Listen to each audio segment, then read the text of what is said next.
Por 4 votos a favor y 1 en contra, los miembros del Tribunal Calificador de Elecciones impugnaron la candidatura senatorial del exministro de Cultura, Luciano Cruzcoque. Esto se produjo tras el reclamo del secretario general del Partido Socialista, Francisco Díaz, y el candidato independiente, Daniel Guevara. Vamos a conocer más información, los alcances, en definitiva, que entrega este fallo. Para eso nos acompaña precisamente Francisco Díaz, de CNN Chile. Gracias por estar con nosotros. Bienvenido. Hola, muchas gracias. Francisco, más allá del hecho puntual que genera ya en definitiva la caída de la candidatura senatorial de Luciano Cruzcoque, ¿cuál crees tú que es la importancia de lo que sucedió esta semana con este fallo del TRICE? Bueno, creo que lo más importante es que se restablece el imperio del derecho y sobre todo el principio de la buena fe. Aquí lo que hubo fue el intento de parte de Renovación Nacional y del gobierno, porque esta candidatura nace del corazón de la moneda, por imponer un candidato que tenía una inhabilidad evidente. Todo Chile vio que el ministro Cruzcoque era ministro, como ustedes lo presentaste recién, el exministro, y por tanto querían hacernos pasar gato por liebre, una suerte de ministro con letra chica. Se restablece entonces el derecho y se restablece la buena fe, sobre la base de un precedente muy importante. La Constitución, las disposiciones constitucionales tienen una finalidad, tienen principios que las orientan, principios de justicia, principios de igualdad.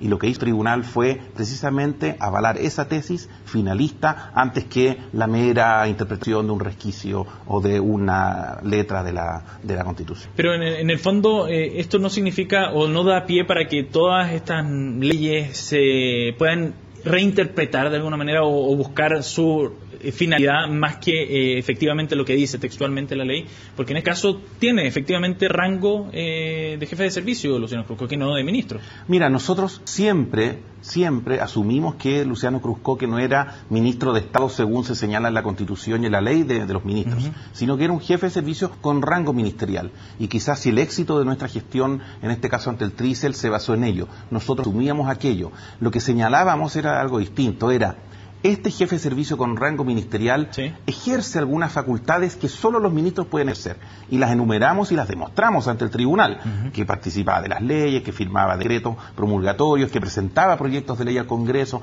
que tenía fuero judicial. La Constitución le da solo a los ministros de Estado aquellas facultades. Entonces nosotros decimos, si él tiene facultades, ¿por qué no puede tener también algunas de las limitaciones? Entre ellas, esta inhabilidad. Entonces, para no caer en un peligro de que se pueda interpretar todo libremente, acudimos entonces a un criterio finalista. Esa disposición de la finalidad que le impide a un ministro ser candidato si no renuncia dentro de un año, tiene un propósito muy fundamental. ¿Cuál?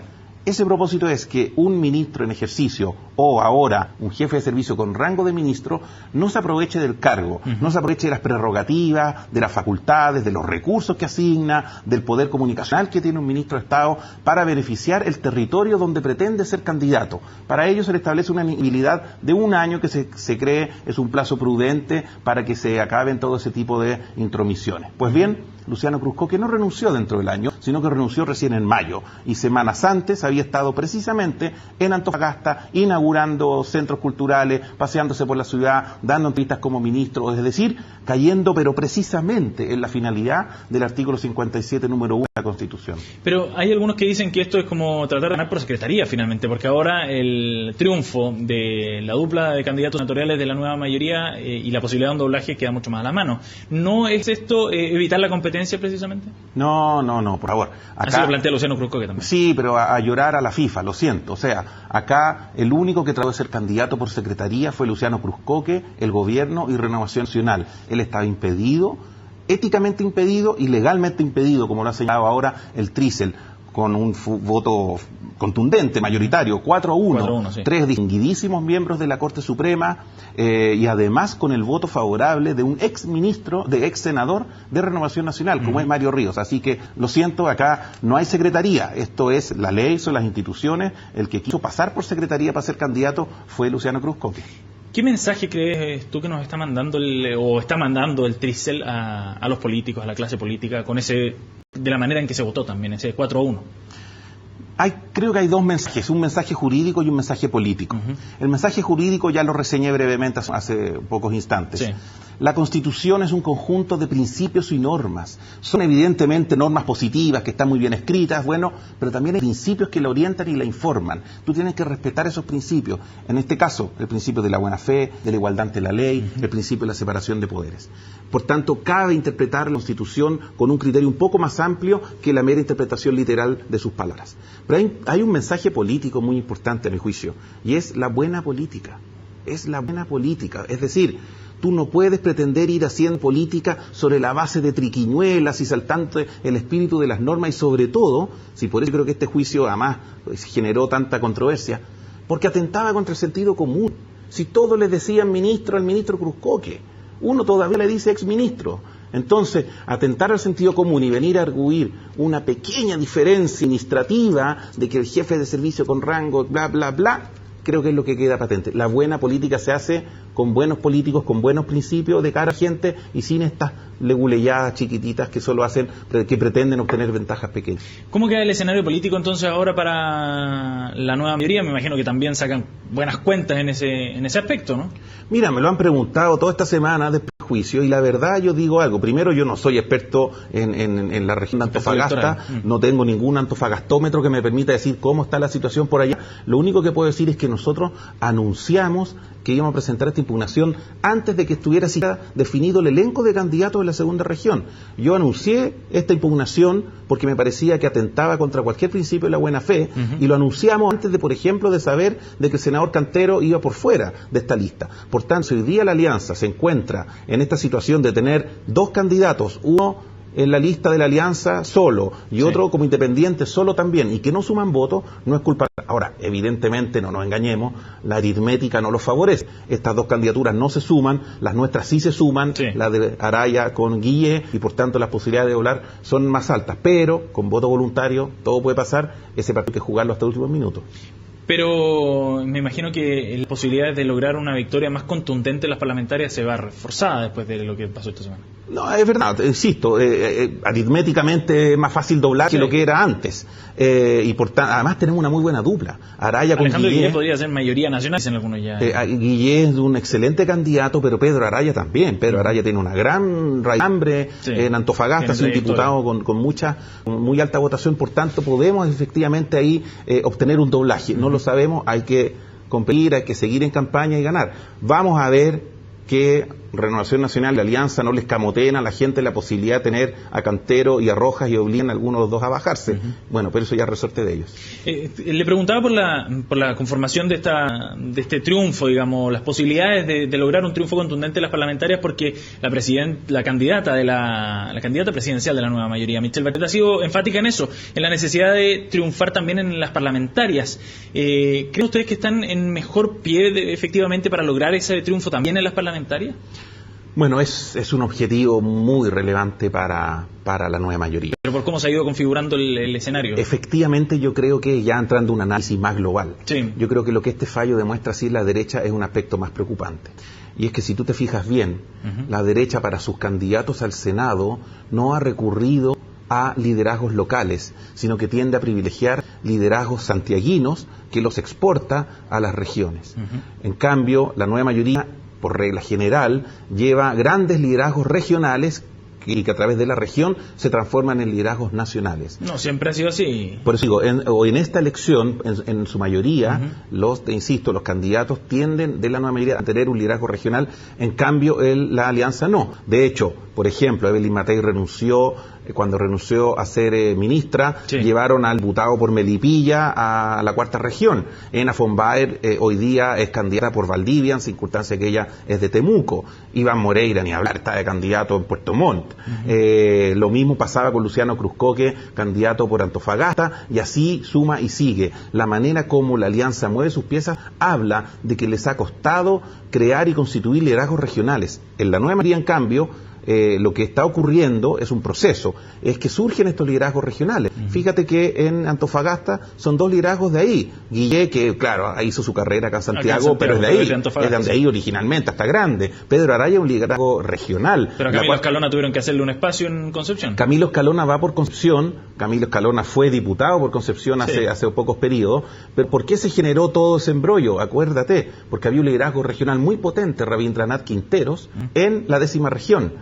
Alfonso de Urresti le ganó primaria a Juan Gabriel Valdés, liderazgo de la región. Y así me sigue Alejandro Navarro, Juan Pablo Letelier, o sea, muchos liderazgos regionales que desde la región buscan hacerse liderazgo nacional. Yo creo que eso es bueno, y creo que la alianza va retrasada en eso, y eso es lo que los debe hacer meditar un poco más, a mi juicio. Francisco, cambiando de tema, ya dejando de lado las proyecciones que se hacen en materia parlamentaria y pasando a lo que quedó y lo que dejó estas últimas semanas en torno a las reflexiones de los 40 años del golpe de Estado de nuestro país. ¿Cuál es el proceso que está viviendo el Partido Socialista en esa materia y respecto al rol que jugó el partido hace 40 años? Vemos ahora que Carlos Altamirano tuvo que declarar frente al juez Mario Carroza precisamente sobre este tema, pero asigna cierta responsabilidad a los civiles, acusa a la DC de omisión, según consigna la tercera hoy. ¿Cuál es el rol que está viviendo entonces el Partido Socialista? Mira, nosotros como partido hicimos el día de ayer, presentamos un balance acerca de lo que ocurrió con la conmemoración de los 40 años, porque ocurrieron muchas cosas. Yo creo que todavía, cuando nos acordemos años después, vamos a señalar que esta como una fecha quizás clave en que los chilenos por fin terminamos de cerrar el círculo reflexivo respecto de lo que ocurrió el 11 de septiembre y los años posteriores de dictadura. Por una parte, nosotros asumimos nuestra autocrítica y señalamos en un documento ayer que asumimos nuestra profunda autocrítica con humildad de no haber apoyado al presidente Allende, nuestro presidente, como debimos haberlo hecho. Y lo señalamos textual. Fuimos presa de una retórica completamente irreal en el país. Y esa retórica impidió que, por ejemplo, valoráramos los esfuerzos que hacía el presidente Allende por llevar un diálogo adelante con las fuerzas democráticas, incluida la democracia cristiana. Si ese diálogo hubiese prosperado, no habríamos logrado aislar políticamente a la derecha golpista y al militarismo. Bueno, nosotros hacemos autocrítica muy profundamente, esperamos que otros partidos también la hagan, pero autocrítica de verdad. ¿Por qué es tan necesaria? Es necesaria porque, te insisto, cerrar este círculo de reflexión es bueno para el país, porque solo de esa manera tú dices, bueno, nunca más violación a los derechos humanos y dictadura, la manera que se dio, pero también cuáles son las mejores conductas para ir fortaleciendo constantemente nuestra democracia. Lo que ocurrió con la conmemoración de los 40 años también sirvió para que incluso importantes personeros de derecha, como el propio presidente Piñera, hablaran de cómplices pasivos de la violación a los derechos humanos. Eso también es muy relevante. Lamentablemente el presidente Piñera, con el correr de los días, tuvo que desdecirse producto de las presiones de sus propios partidarios, pero aún así el círculo de reflexión se va consolidando y creo que lo que hoy día queda es un mejor legado para las futuras generaciones. Pero esa reflexión también ha generado disputas entre la ADC y el PS. ¿Es necesario también cerrar este tema para poder, en la eventualidad de un triunfo de Michelle Bachelet, llevar esas relaciones y la conducción al interior de la nueva mayoría de la mejor forma en el próximo eventual gobierno? Hablo hipotéticamente. Evidentemente siempre es mejor tener buenas relaciones que malas relaciones, sobre todo dentro de una coalición política. Y ¿Pero crees que es determinante? Por eso te lo pregunto. No, yo creo que con la democracia cristiana se ha construido una relación de respeto y de aprecio político, y ocupo esa palabra, aprecio, que está vinculada más a la emoción y al cariño, al agradecimiento, que a la mera conveniencia electoral. Aprecio político, porque la democracia cristiana durante casi toda la dictadura, por no decir toda la dictadura, colaboró, pero arriesgando su propia vida por ayudar y salvar a militantes socialistas, y después porque gobernamos durante 20 años de manera, a mi juicio, bastante exitosa, con mucha cumplicidad, con mucho trabajo de equipo. Por tanto, evidentemente, conversar sobre estos temas, sobre lo que ocurrió precisamente el día del golpe, son temas complicados, tenemos que hacerlo, pero con buena fe y buen espíritu. Yo creo que vamos a salir con creces, con una mejor coalición. Y precisamente sobre ese trabajo de coalición, pensando nuevamente en un hipotético eventual gobierno de Michelle Bachelet, ¿se pueden sacar lecciones de ese proceso que vivió Salvador Allende con la UP para un futuro gobierno de Michelle Bachelet con un espectro político, con un conglomerado tan amplio, con partidos tan distintos, con demandas y propuestas además importantes que han generado expectativas, por cierto, en la ciudadanía? Evidentemente, creo que la Unidad Popular fue un experimento político de la más alta relevancia que es estudiada en todo el mundo. Lo que había ahí era una alianza de distintos partidos muy amplia, desde el centro con el Partido Radical hasta la izquierda, el Partido Socialista, el Partido Comunista, que buscaban impulsar cambios profundos en el país. Lamentablemente, esa alianza no logró generar todas las mayorías que debió haber generado, a pesar de que subió electoralmente en las municipales del 71 y en las parlamentarias del 73, sí. Nunca logró consolidar una mayoría fuerte que le permitiera llevar adelante los profundos cambios. A pesar de que gran parte de la democracia cristiana y, por ejemplo, el programa de Tomic concordaba con muchas de las medidas que nosotros propiciamos, nunca pudimos restablecer y generar un diálogo político que dividiera al país en lo que tiene que dividir, que generara el clivaje que tiene que tener, los que están por conservar el orden vigente y los que estamos por cambiar cosas y avanzar hacia una sociedad con mayor justicia social. Lamentablemente no lo hicimos, insisto, el Partido Socialista fue parte de eso también, sí. No lo logramos, lo asumimos autocríticamente. Hoy día, por tanto, la enseñanza ¿cuál es? Mucha unidad, ojalá la unidad más amplia. Por eso esta nueva mayoría va desde la democracia cristiana hasta el Partido Comunista. Tercero, involucrar a los movimientos sociales, que es algo que en aquella época no estaba en mente de nadie, porque no existía tanta conciencia acerca de la importancia de la sociedad civil. Y por último, lealtad y disciplina para con el presidente, en este caso la presidenta. Pero gobernar no es fácil. Es muy difícil, más todavía cuando hay tantos partidos y tantos movimientos dentro de un grupo. Claro, cuando tú gobiernas con más gente es más difícil que cuando gobiernas con un partido único, pero la virtud de gobernar con más gente es que hay mayor diversidad y por tanto mayor riqueza en los planteamientos. Te insisto, lealtad, disciplina, coherencia, entender que los procesos a veces toman tiempo, entender la correlación de fuerzas es crucial en el periodo que se nos viene por encima. Francisco Díaz, gracias por haber estado con nosotros aquí en CNN Chile para analizar estos temas de coyuntura política. Muy amable. Gracias a ti. Hacemos una pausa, volvemos en minutos, no se vayan.